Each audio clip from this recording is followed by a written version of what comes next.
Baik, bismillahirrahmanirrahim. Assalamualaikum warahmatullahi wabarakatuh. Perkenalkan, nama saya Muhammad Farasib Nubudianto dari kelas IF 404 dan pada kesempatan kali ini izinkan saya untuk mempresentasikan tugas bahasa Indonesia saya dengan topik cyberbullying.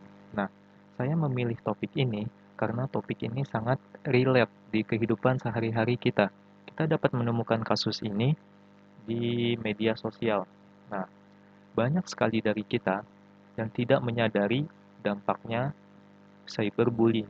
Maka dari itu, di dalam esai ini, saya ingin meningkatkan kesadaran kita agar kita lebih bijak dalam memakai media sosial. Baik, selanjutnya, latar belakang. Nah, latar belakang. Perkembangan teknologi informasi dan komunikasi telah membawa dampak di berbagai aspek dalam kehidupan kita. Salah satunya adalah aspek interaksi sosial. Nah, di satu sisi, teknologi ini memudahkan pengguna untuk berinteraksi dengan keluarga yang jauh melalui pesan singkat maupun panggilan video. Namun di sisi lain, kemajuan teknologi ini juga membawa dampak buruk seperti maraknya kasus cyberbullying. Nah, kehadiran media sosial yang diharapkan menjadi sarana komunikasi seringkali berubah menjadi ruang sosial yang penuh ujaran kebencian dan penghinaan. Baik, selanjutnya. Pengertian cyberbullying. Nah, cyberbullying dapat digambarkan sebagai bentuk perundungan yang dilakukan oleh pelaku menggunakan media sosial. Pada umumnya, cyberbullying dilakukan di media sosial dalam bentuk komentar yang merendahkan korban, serangan verbal seperti perkataan kasar, dan hingga ejekan body shaming, yaitu penghinaan terhadap bentuk tubuh, bentuk wajah, dan juga warna kulit. Nah, cyberbullying dapat terjadi setiap detik di ruang digital yang dapat diakses siapapun di seluruh penjuru dunia yang menyebabkan korban merasa cemas dan tidak aman.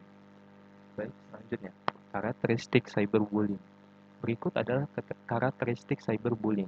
Yang pertama, terjadi di media digital, yaitu seperti media sosial, media chat seperti WhatsApp, dan lain-lain.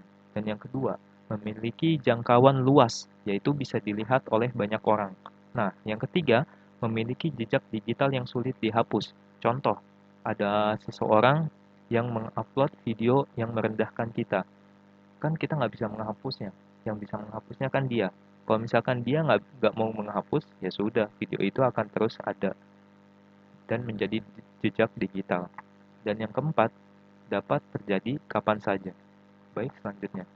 Penyebab cyberbullying. Nah, cyberbullying ini terjadi karena beberapa faktor. Yang pertama, anonimitas, yaitu pelaku merasa aman karena identitas pelaku itu tidak diketahui.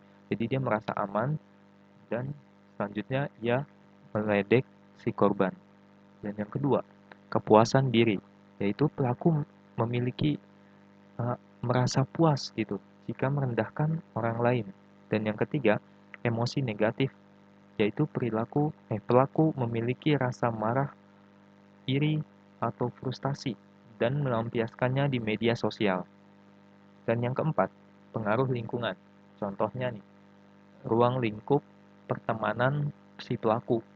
Jika ruang lingkup pertemanan itu menganggap bullying adalah hal yang wajar, nah itu maka akan menjadi salah satu penyebab cyberbullying.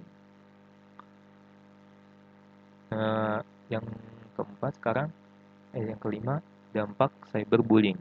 Nah, dampak cyberbullying yang pertama, gangguan kesehatan mental, seperti pelaku korban merasa stres, cemas, dan juga depresi. Selanjutnya, menurunnya rasa percaya diri, yaitu pelaku merasa rendah diri dan insecure karena ia sering diejek oleh si pelaku. Dan yang ketiga, gangguan interaksi sosial, yaitu menarik diri dari lingkungan atau yang bisa kita sebut mungkin dia akan menjadi introvert, oke? Okay? Dan yang keempat, risiko ekstrim. Risiko ekstrimnya ini itu di beberapa kasus si korban akan merasa ingin menyakiti diri sendiri atau bahkan ingin bunuh diri. Baik, selanjutnya. Dari paparan penjelasan di atas, cyberbullying itu merupakan yang eh, dampak negatif dari perkembangan teknologi informasi dan komunikasi. Nah, dari cyberbullying ini dapat dipengaruhi oleh beberapa faktor, individu dan lingkungan seperti yang saya jelaskan tadi. Selanjutnya, cyberbullying itu memberikan dampak yang serius terhadap mental si korban. Baik, selanjutnya, oleh karena itu, kita harus lebih bersikap bijak dalam menggunakan media sosial. Baik, sekian dari saya. Itu saja yang ingin saya sampaikan. Jika terdapat beberapa kesalahan, mohon maaf. Baik, assalamualaikum warahmatullahi wabarakatuh.